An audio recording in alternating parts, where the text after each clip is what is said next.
Wow, how about that? You looked up that research, huh? When you make things difficult for people, they'll get vaccinated. People are going to die if you force them to get a vaccination. If you force them to get an aspirin, if you force them to take a peanut, a certain number of people will die. You gotta give that authority it's just incredible. People make that decision with their physician. And hopefully your physician is Dr. Peter Michalos, the great doctor. You hear him all the time on WABC. Did you know Dr. Peter Michalos was a physician inside Rikers? Inside Rikers. Man, that is hardcore. He's board certified. He's got all the credentials in the world. Dr. Peter Michalos, welcome. How are you, sir? Thank you very much for letting me come on. And your show is the Truth Center in the afternoon.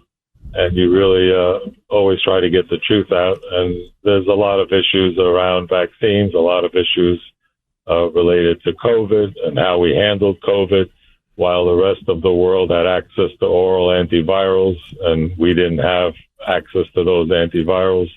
So now people are talking about that now, because in order to get emergency use authorization for a vaccine, you couldn't have the option of other treatments. There was a antiviral developed in Japan called Avigan, also known as favipiravir, and Japan, China, Russia, Vietnam, Singapore, Turkey, they all had access to oral antivirals to take early on during COVID, and that's why they fared much better than the rest of us.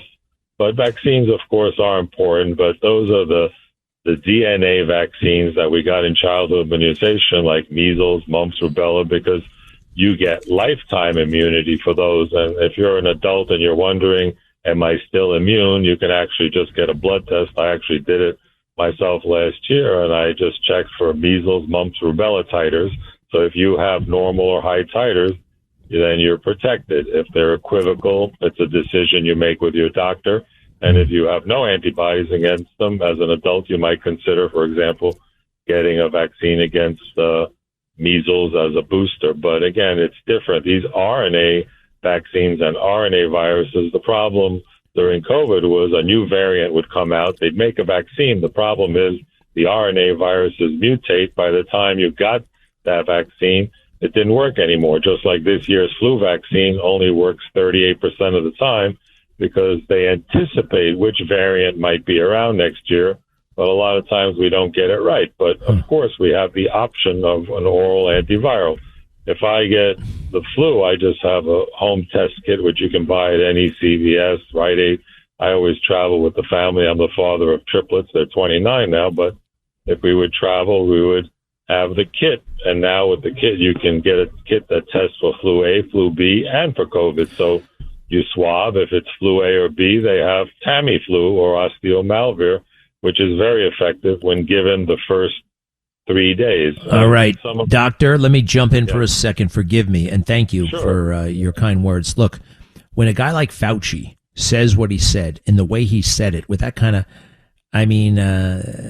that's just, no physician should be even thinking that way, let alone talking that way, right? Yeah, the problem is that Fauci didn't actually see patients, and they had the other lady, Ms. Birch, very nice people are standing on stage, but they did not have any physicians who actually were treating and taking care of COVID patients.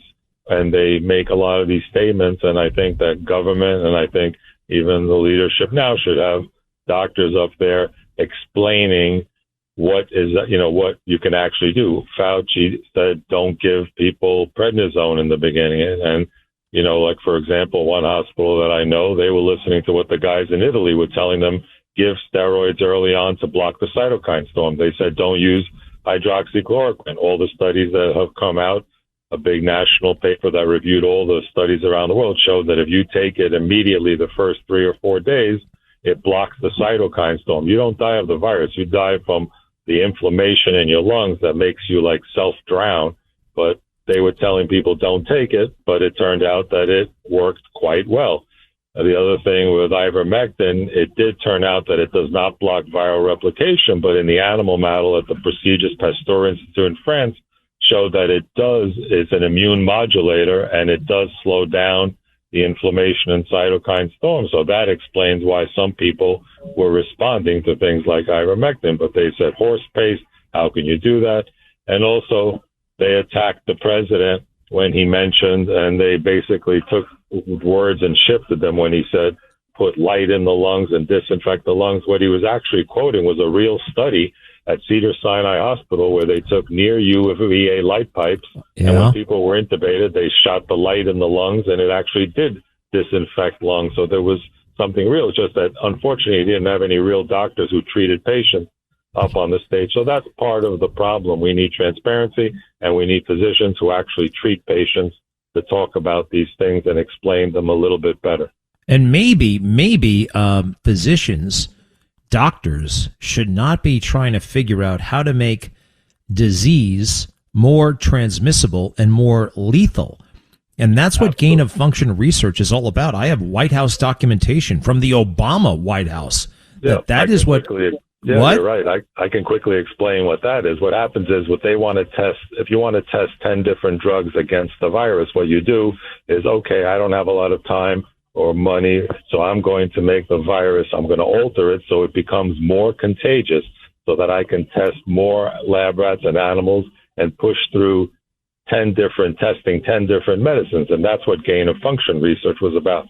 But the problem is when one of those gain of function viruses that have been altered leaks out of the lab, good luck, because viruses learn to be they transmit very quickly, and initially they kill and they're more deadly, but they mutate and eventually learn I can't keep killing my human hotel host, and that's why they become less deadly over time. And the same thing happened with the Spanish flu, and the same thing happened with COVID. They eventually learn to coexist with us more, where they become more contagious but less deadly because they need a body to live in. And viruses are interesting because they have intelligence. When they see an infected cell, they know to bypass it and jump to the next cell. And to me, that's pretty wild. That's like unbelievable that they have that capacity.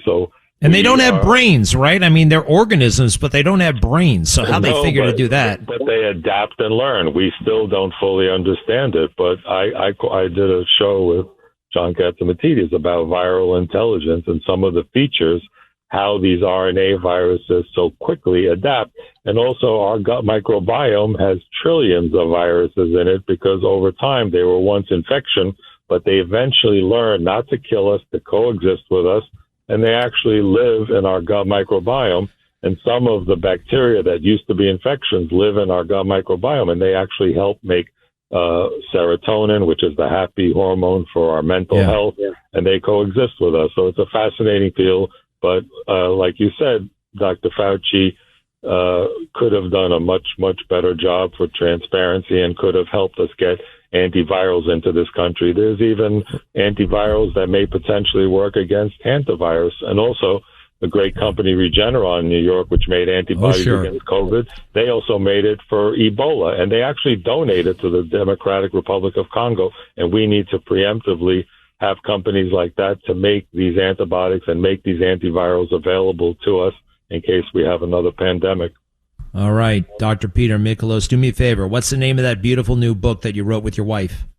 Oh, The Death of Aging. We summarized all the anti-aging literature, 330 pages around the world. And we also worked with an AI gentleman, actually, who is in Poland, who was in the Forbes 30 under 30. And any topic you put in anti-aging, any medicine, any vitamin, it'll actually, you put it into the AI and it'll pull up all the recent literature from around the world explaining it and why its benefits and any risks associated with it. And that's one of the applications that AI helps. Also, AI is helping with reading X-rays and MRIs. One study showed that it picked up pancreatic cancers earlier than the human radiologist. So there are places where AI is going to help. Also reading pathology slides, pap smear tests for women, and also electrocardiograms. So that's going to be an exciting area where AI will help. The Death of Aging. I love the title. I love the idea because I would. And I love your show, and a lot of people where I am out here, a lot of people love your show because you always get the truth out with warmth and good humor. Well, Dr. Peter Michalos, it's an honor to have you, and thank you for your beautiful words, kind words toward me and your information. So best to the wife. We'll be looking for the death of aging, and so appreciate you, sir. Okay, think positive and test negative, the plan of the day. I love it. I love Take it. care. Okay, take care now. Think positive, test negative.